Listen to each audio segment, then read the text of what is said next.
Welcome back to The Full View. It is a Friday, so we wrap up the social media trends, and we are often joined by Ayanda Sishi Wigzell, independent journalist, joining us from Cape Town tonight. Great to have you with us, as always, Ayanda. One of our own big topics tonight is the president's health. The presidency spoke to us and said it's been grossly overstated, saying he's unwell, he's just got a cold, it hasn't interfered in his duties, and calling against the rumour mongering. Has that been rife on social media? Good evening to you, Francis, and good evening to all of the SABC viewers. Yes, people have been speculating how ill the president has been on social media. We have seen people questioning, how it is that he is able to complete his duties throughout the week. But then when we heard that it is just the flu that he had, then people were questioning whether or not he's gone to the doctor, is he okay? But it was mainly something that was just taken as a joke on social media, but also there was some sort of rumor mongering that was happening on Twitter, especially about why it is that the president was not able to complete his duties. One of his duties being to announce a new cabinet, a cabinet reshuffle, rather, that is imminent, and South Africans are waiting with bated breath to see who is going to be the new Minister of Electricity, who is going to be replacing other ministers within the cabinet. It's been much anticipated, and it was said to come within days, so we are still waiting. You talk about the Constitutional Court, and of course that involves the president as well, and that has been a very hot topic. Just tell us more. Yes. So the Section 89 report into the Phala Phala incident that happened has now been set aside by the Constitutional Court this week. We know that the president decided to take the report under review, and that has been set aside by the Constitutional Court.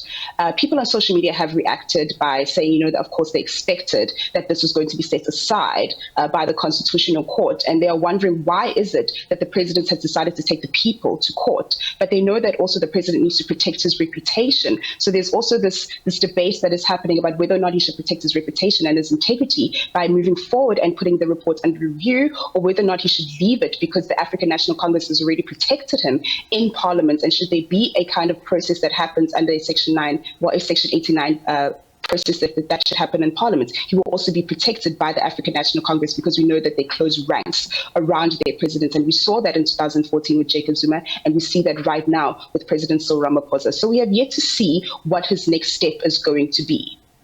And of course, it also relates to the provision of electricity, saying in another case that the Constitution doesn't require him as the head of the national government to ensure that electricity is distributed. Let's talk about David Mabuza now. So we move from the president to the former deputy president. What's the buzz? Yes, so former Deputy President David Mabuza officially now, we know that he resigned a couple of weeks ago, but now his resignation is official, with the president accepting his resignation as well as his resignation as a member of parliament. This paves the way for the ANC Deputy President Paul Mashatile to enter into parliament and become the next Deputy President of the country. And we know that that is an imminent announcement. But what was happening on social media was incredibly interesting, and particularly on Twitter and on Facebook. People were questioning what were his achievements as in his tenure as deputy president, where there was a viral tweet coming from Chester Messing, who actually had a paper and had written 10 things that David Mabuza had done, and then the paper was, of course, blank. So people were asking what were his achievements. We know that he didn't really give any interviews to the media, and he didn't take us into his confidence as deputy president during his tenure. So there's no love lost between people on social media users on the departure of David Mabuza, but we have yet to see what Paul Mashatile will bring to the table, because obviously the bar has been set really low by the former deputy president. So he has, mediocre shoes to fill.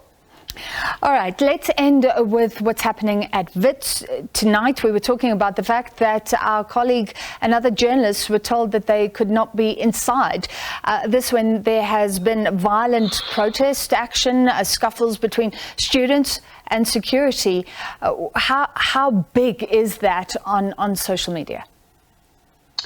What we are seeing on social media is actually that is something very nefarious. We are seeing management of vets trying to control the narrative. We saw security actually harassing journalists who had entered into the university when we know that they had made an announcement to say that if media was entering into the university, then they are allowed to report. So we saw reporter Balentla Mteto actually saying that, are you manhandling journalists? And I hope that she is okay in her live reporting of the Wits shutdown. But we have been seeing as well that security has been really heavy-handed in this protest, and it has not been a calming factor, and which has resulted in this becoming incredibly violent. And you've seen that on the streets as well. But students are still yet protesting for the same issues that they've been protesting for 7 years ago. And this has been emanated on social media, the frustrations of young people. We know that on social media, outside of this protest, young people are actually having backer buddy accounts,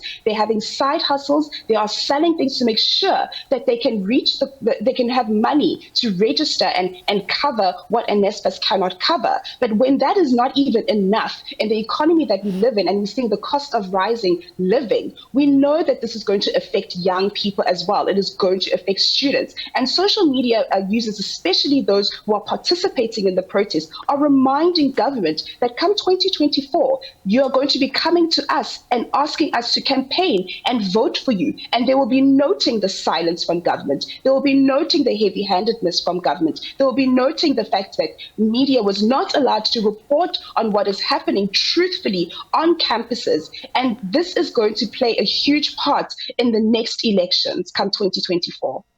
All right, thank you very much, Ayanda Sishi Wigzell, independent journalist. And I just want to tell you that Wits has indeed responded on not allowing the media onto campus. We reported that journalists were being asked to leave earlier.